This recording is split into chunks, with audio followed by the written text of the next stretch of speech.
Hello दोस्तों, कैसे हैं आप। आनंद एस के चैनल में आपका एक बार फिर स्वागत है। और आज हम आपको बताएंगे कि आखिर यमदूत आत्मा को कैसे पकड़ते हैं और कैसे यमलोक तक लेकर जाते हैं।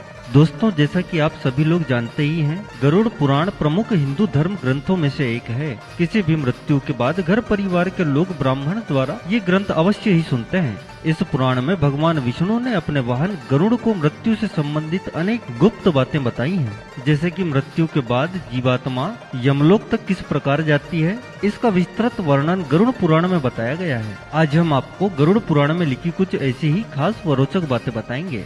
दोस्तों, गरुड़ पुराण के अनुसार जिस मनुष्य की मृत्यु होने वाली होती है वह बोलना चाहता है लेकिन बोल नहीं पाता। अंत समय में उसकी सभी इंद्रियां, बोलने सुनने आदि की शक्ति सभी कुछ नष्ट हो जाती है और वह जड़ अवस्था में हो जाता है, यानी कि हिलडुल भी नहीं पाता। इसके बाद उसके मुंह से झाग निकलने लगता है और लार टपकने लगती है। उस समय दो यमदूत आते हैं। उनका चेहरा बहुत ही भयानक होता है। नाखून ही उनके शस्त्र होते हैं। उनकी आंखें बड़ी बड़ी होती हैं। उनके हाथ में एक दंड रहता है। यमराज के दूतों को देखकर प्राणी भयभीत होकर मल मूत्र त्याग करने लग जाता है। उस समय शरीर से अंगुष्ठ मात्र अर्थात अंगूठे के बराबर जीव हा हा शब्द करता हुआ निकलता है, जिसे यमदूत पकड़ लेते हैं। यमराज के दूत उस शरीर को पकड़कर उसी समय यमलोक ले जाते हैं। जैसे राजा के सैनिक अपराध करने वाले को पकड़कर ले जाते थे, उसी प्रकार यमदूत भी उस पापी जीवात्मा को भी रास्ते में थकने पर यमराज के दूत डराते हैं और उसे नरक में ले जाने वाले दुखों के बारे में बार बार बताते हैं।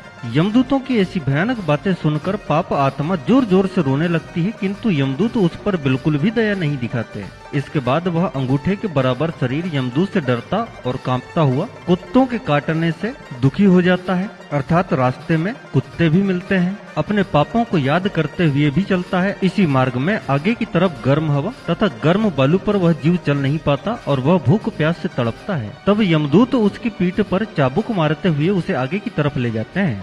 वह जीव जगह जगह गिरता है और फिर बेहोश हो जाता है, फिर उठकर चलने लगता है। इस प्रकार यमदूत जीवात्मा को अंधकार वाले रास्ते से यमलोक तक ले जाते हैं।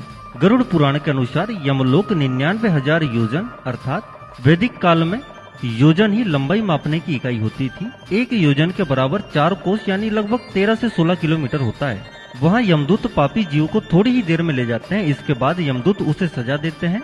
इसके बाद वह जीवात्मा यमराज की आज्ञा से यमदूतों के साथ फिर से अपने घर आती है। घर आकर वह जीवात्मा अपने शरीर में पुनः प्रवेश करने की इच्छा करती, परंतु यमदूत के बंधन से वह मुक्त नहीं हो पाती और भूख प्यास के कारण रोती है। पुत्र आदि जो पिंड और अंत समय में दान करते हैं, उससे भी प्राणी को तृप्ति नहीं होती, क्योंकि पापी लोगों को दान श्रद्धांजलि द्वारा तृप्ति नहीं होती। इस प्रकार भूख प्यास से युक्त होकर वह जीव यमलोक चला जाता है। इसके बाद पापात्मा के पुत्र आदि परिजन यदि पिंडदान नहीं करते तो वह प्रेत रूप हो जाती है और लंबे समय तक सुनसान जंगलों में रहती है। गरुड़ पुराण के अनुसार मनुष्य की मृत्यु के 10 दिन तक पिंडदान अवश्य कर देना चाहिए। उस पिंडदान के प्रतिदिन 4 भाग होते हैं। उसमें 2 भाग तो पंच महाभूत देहों को पुष्टि देने वाले होते हैं, तीसरा भाग यमदूत का होता है तथा चौथा भाग प्रेत आत्मा खाता है। 9वें दिन का पिंडदान करने से प्रेत आत्मा का शरीर बनता है। 10वें दिन पिंडदान देने से उस शरीर को चलने की शक्ति प्राप्त होती है। शव को जलाने के बाद पिंड से अंगूठे के बराबर का शरीर उत्पन्न होता है। वही यमलोक के मार्ग से शुभ अशुभ फलों को भोगता है।